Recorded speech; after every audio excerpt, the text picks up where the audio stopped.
They had been told that capture by the Americans would be a nightmare. Nazi propaganda filled their ears with stories of brutality, starvation, and torture. The enemy will treat you like animals. German soldiers were warned. Better to fight to the death than to fall into their hands. And yet, for hundreds of thousands of German prisoners of war who found themselves behind barbed wire on American soil, what they discovered was not the hell they were promised, but something that often felt shockingly close to paradise. Imagine being a young German soldier, barely out of your teens, shipped across the Atlantic in the middle of the war. The last sight of Europe fades behind you, replaced by an uncertain journey into enemy territory. You expect punishment, hunger, humiliation. You expect to be reminded every day that you are a defeated man. But then, when the gates of the camp close, you see baseball games being played, books stacked neatly in libraries, orchestras forming with instruments provided by your captors. And in the mess hall, a sight you can scarcely believe. Bottles of Coca-Cola, bowls of ice cream, food portions that dwarf anything you've seen back home. For many German prisoners of war, life in the United States during World War II was nothing short of bewildering. By 1945, more than 425,000 German POWs were scattered across America, housed in camps from Texas to Wisconsin, from Georgia to California. These men had been captured on the battlefields of North Africa, in France, and later in Europe itself, then shipped thousands of miles away to a land they had only known from propaganda posters. They expected hostility, but instead they encountered a country that treated them not as disposable enemies, but as human beings. It is one of the strangest ironies of history. While the world was consumed in the flames of war, some of its most notorious soldiers were tasting the luxuries of American life for the very first time. And the items that shocked them most weren't high-value treasures or elaborate gifts. They were simple things: ice cream and Coca-Cola, symbols of American abundance, everyday pleasures that most German soldiers couldn't imagine during the war years. To understand how surreal this was, we need to step back to the state of Germany at the time. By the early 1940s, rationing had become a fact of life in the Third Reich. Butter, sugar, and meat were limited. Coffee was scarce, chocolate even rarer. By 1944, food shortages were hitting soldiers and civilians alike. Even in the military, meals were often meager: bread, watery soup, thin slices of meat when available. Soldiers at the front dreamed not of victory, but of a proper meal. And yet, here in America, even as a prisoner, they could find themselves eating better than their own families back home. The United States, untouched by the bombings that devastated Europe, had resources on a scale that the Germans could hardly comprehend. The American home front was industrially booming, producing weapons, vehicles, and food in staggering quantities. Farms stretched across vast plains. Factories ran day and night, and the supply chains fed not just the military overseas, but also these unexpected guests. Enemy soldiers kept inside sprawling POW camps. This wasn't done out of kindness alone. It was, at its core, a matter of strategy. The United States was a signatory of the Geneva Convention, which required that prisoners of war be treated humanely. By providing decent conditions, America hoped to encourage reciprocity. That captured American soldiers in German hands might receive better treatment as well. But beyond the letter of international law, there was also a distinctly American sense of practicality. Keeping the prisoners alive, healthy, and even content meant fewer uprisings, fewer escapes, and a workforce that could be used to help with the labor shortages back home. Still, for the German soldiers, the contrast was staggering. They went from a world of scarcity and fear to a land where even prisoners were offered comforts that ordinary civilians in Europe could only dream of, and perhaps no comfort embodied that more than ice cream. In the 1940s, ice cream was an American obsession. Soldiers overseas craved it. Civilians bought it in huge quantities, and factories churned out by the ton. When the government supplied POW camps with rations, ice cream often appeared on the menu. Imagine a German soldier, captured in North Africa or France, suddenly handed a cold, creamy bowl of ice cream in Texas or Iowa. It wasn't just food, it was a cultural shock, something playful, sweet, and utterly foreign. For many, it was the first time they had ever tasted it in their lives. And then there was Coca-Cola. To Americans, it was just a soft drink. refreshing, cheap, sold at every corner store. But to Germans, it was practically mythical. Coca-Cola had been sold in Germany before the war, but wartime restrictions had cut off its availability. For young soldiers, it was a brand they had heard about but never actually enjoyed. Now, here it was in glass bottles, fizzing and cold, handed to them by the very enemy they had been told to despise. These experiences created a sense of disbelief among the POWs. Many wrote letters home describing what they had seen. They spoke of endless meals, of music and movies shown in camp theaters, of being given work that paid them in camp currency they could spend at the canteen. And most shockingly of all, they told their families about Coca-Cola and ice cream. Their letters often sounded more like postcards from a holiday than reports from captivity. Of course, not every camp was paradise. Some were strict, others overcrowded, and a few were plagued by violence among the prisoners themselves, especially between committed Nazis and those who wanted nothing more to do with Hitler. But even in the harsher camps, the level of comfort was beyond what most Germans ever expected. It was a reality that clashed violently with their beliefs. Many prisoners had been indoctrinated to think Americans as weak, decadent, or barbaric. Yet what they saw was abundance, generosity, and a kind of casual wealth that made the German war machine look primitive. To taste ice cream in captivity was more than a small luxury. It was a glimpse into a world that seemed impossibly rich and free. And that was the heart of the shock, because these experiences didn't just fill stomachs, they changed minds. They planted doubts about Nazi propaganda, about the superiority of the Reich, about the very cause for which they had fought. For many young men, Coca-Cola and ice cream were not simply treats. They were the taste of another world, a world that might be worth more than the war they had been dragged into. This is a story of how German POWs discovered America, not through the barrel of a gun, but through the sweetness of ice cream and the fizz of Coca-Cola. A story of irony, of humanity, and of the strange ways that even in the darkest times, small pleasures can carry enormous meaning. The camps stretched across the United States like a hidden archipelago. From the cotton fields of Texas to the pine forests of Wisconsin, from the desert of Arizona to the farmlands of Pennsylvania, nearly every state hosted prisoners of war. They were not kept in one massive prison, but scattered in hundreds of smaller facilities, some no larger than a cluster of barracks surrounded by barbed wire. In these unlikely corners of America, the war carried on in whispers, in guarded watchtowers, and in the daily routines of thousands of German captives. Life inside varied, but for many, the rhythm became strangely ordinary. Wake-up calls in the morning, work assignments in nearby farms, factories, or lumber mills, evenings filled with reading, sports, or music. The prisoners quickly realized that, unlike in the nightmares painted by Nazi propaganda, their lives were not in constant danger. They were instead surrounded by a society overflowing with resources. One of the most jarring discoveries was the American approach to food. Prisoners often joked, sometimes bitterly, that they were eating better in America than their own families in Germany. Breakfast might bring eggs, bacon, bread, and coffee. Lunch could include meatloaf, potatoes, vegetables, and, on some days, the shock of ice cream for dessert. The men who had once lived on thin rations at the front could not believe the richness of their new diet. There are recorded memories of prisoners' first encounters with Coca-Cola. One recalled receiving a cold bottle from a guard on a blistering summer day in Texas. He lifted the cap, heard the hiss of carbonation, and took a sip. The sweetness hit his tongue, and he was stunned. This, he later said, was America in a bottle. The drink became more than refreshment. It became a symbol, a reminder of a world where such luxuries could be mass-produced even during a global war. But food was only the beginning of their surprises.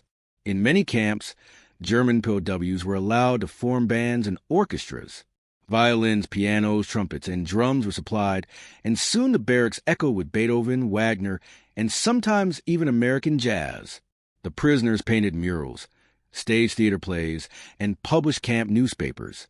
They organized soccer tournaments, with matches drawing large crowds of cheering fellow prisoners.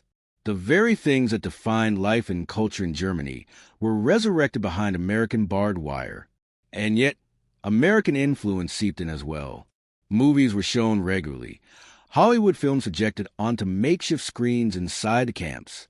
Imagine a German soldier who just months before was fighting against American forces, now sitting in a dark hall, watching Humphrey Bogart or Clark Gable stride across the screen.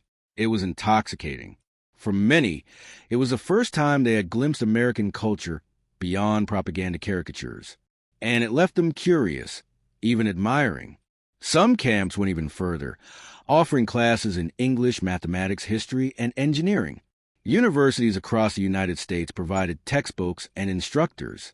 Captured German officers who had once studied in Europe now sat in classrooms under the American flag, learning about the Constitution, democracy, and industry. This was not just humane treatment. It was a subtle form of re-education.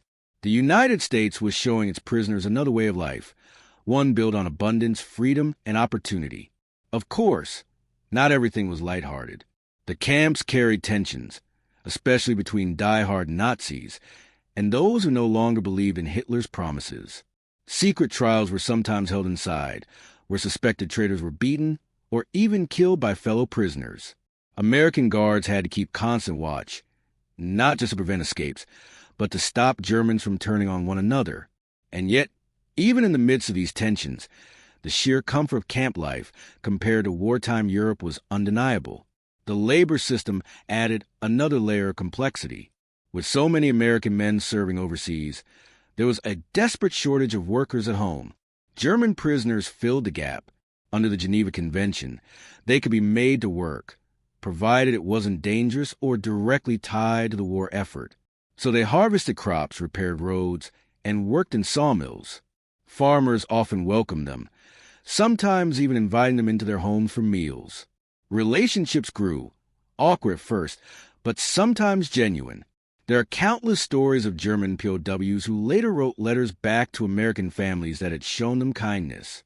And always, there were the small luxuries. Camp canteens sold cigarettes, toiletries, snacks, and, when available, Coca-Cola.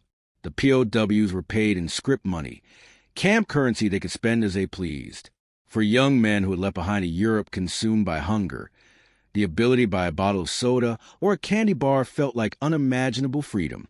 The irony was not lost on them. They had marched into battle convinced they belonged to the most advanced nation in the world, part of a war machine that would dominate the globe. Yet here they were, tasting products so common to Americans that even their guards sometimes shrugged at their excitement. The POWs began to talk among themselves. If the enemy could produce such abundance in the middle of war, what would America be capable of in peace? Letters sent home were heavily censored, but even the censored versions carried hints of this astonishment. Families in Germany received postcards describing vast farmlands, rich meals, and friendly treatment. Some prisoners wrote in guarded language, careful not to appear disloyal, but the truth often slipped through. Captivity in America was more comfortable than freedom in a bombed-out German city. And while many POWs remained loyal to their country, seeds of doubt sprouted. They had been told America was weak, decadent, falling apart under Jewish and capitalist influence. But inside those camps, they saw discipline, order, and a level of prosperity that the Reich could not match. For some, the realization was quietly humiliating. For others, it was liberating. The war raged on overseas, but behind the fences of America, time moved differently. As weeks turned into months and months into years, many POWs began to see their captivity not just as survival, but as a strange, unexpected education. The taste of ice cream lingered, the fizz of Coca-Cola stayed in their memory, and with every meal, every movie, every glimpse of American life, their understanding of the world shifted. Some would later say that their time in America changed them more than the war itself. They had come as enemies. They would leave with a sense of awe and perhaps envy of a country that had the power to feed its prisoners luxuries while fighting a global conflict. By the final years of the war, the German prisoners of war in America found themselves in a situation almost too surreal to believe. They had entered captivity expecting cruelty, but instead discovered a kind of hospitality that forced them to confront uncomfortable questions. What did it mean when your enemy fed you better than your own army? What did it mean when a supposed decadent nation gave you freedom to play music, stage plays, and sip Coca-Cola while your homeland burned under Allied bombs? As 1945 approached and Germany crumbled, those questions grew louder. Rumors trickled into the camps. Allied forces advancing on Berlin. Cities reduced to rubble, millions of civilians starving. Some POWs secretly received letters from home that confirmed the worst. Families were huddling in basements, scrounging for food, sometimes living on little more than turnips. The contrast was brutal. German mothers rationing bread, while their sons in American camps ate ice cream. That guilt weighed heavily on many prisoners. They enjoyed the comfort, but it came with shame. One German soldier later confessed in his memoirs that he couldn't bring himself to write truthfully to his mother about the meals he was served in captivity. How could he tell her, while she was starving, that he was enjoying pork chops, buttered bread, and Coca-Cola in Mississippi? And yet the reality could not be hidden forever.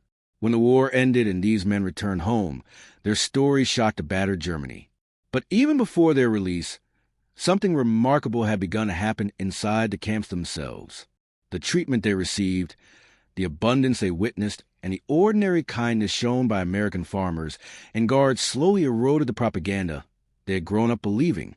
Some of the most hardened young Nazis found themselves questioning everything. A few remained defiant, clinging to ideology, even attempting to police their fellow prisoners. But for many others, the Coca-Cola bottle in their hand or the ice cream melting on a hot afternoon was more powerful than any speech they had heard from Hitler. It was proof that the world they had been taught to despise might be better than the one they fought to defend. And then came the end of the war. May 1945. Germany surrendered. The Reich was finished.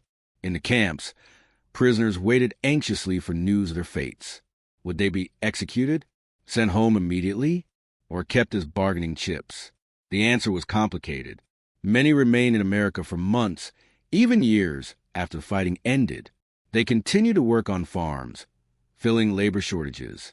For some, these final years of captivity were the most transformative of all. The war was over, the ideology that had fueled it shattered, and the young men found themselves in a strange limbo, no longer soldiers, not yet free, but living in a world that offered a glimpse of something different. When repatriation finally began, many Germans boarded ships back to Europe with mixed emotions. They were eager to see their families, to return home. Yet they were leaving behind a land where, even as captives, they had tasted a quality of life they could scarcely imagine existing anywhere else. Some prisoners cried as they left. Others smuggled out empty Coca-Cola bottles as souvenirs, fragile trophies of a bizarre chapter in their lives. And when they finally returned to a devastated Germany, their stories spread like wildfire. They told of the vast American farmlands, the friendliness of ordinary people, the music and movies, the plentiful food. And always, they spoke of the same symbols, ice cream and Coca-Cola. To their families, struggling to rebuild in cities reduced to rubble, these tales seemed almost unbelievable. How could prisoners of war have lived better than free Germans? And yet, the evidence was there. The legacy of those experiences would ripple far beyond the camps. In the years after the war, as Germany rebuilt under Allied occupation, many former POWs remembered what they had seen and felt in America. Some would later say that their time in captivity opened their minds to democracy, to freedom, to a way of life that stood in stark contrast to dictatorship. For a generation of young men, the taste of ice cream and Coca-Cola became more than a memory. It became a symbol of possibility. There were even those who returned to the United States years later, emigrating to the country where they had once been imprisoned. They came back not as enemies, but as immigrants chasing opportunity. Farmers who had once supervised them during the war sometimes sponsored their return. Former guards wrote letters of recommendation.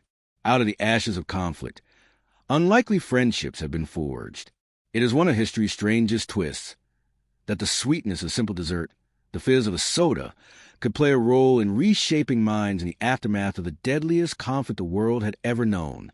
And it speaks to something larger, that even in war, humanity finds ways to break through.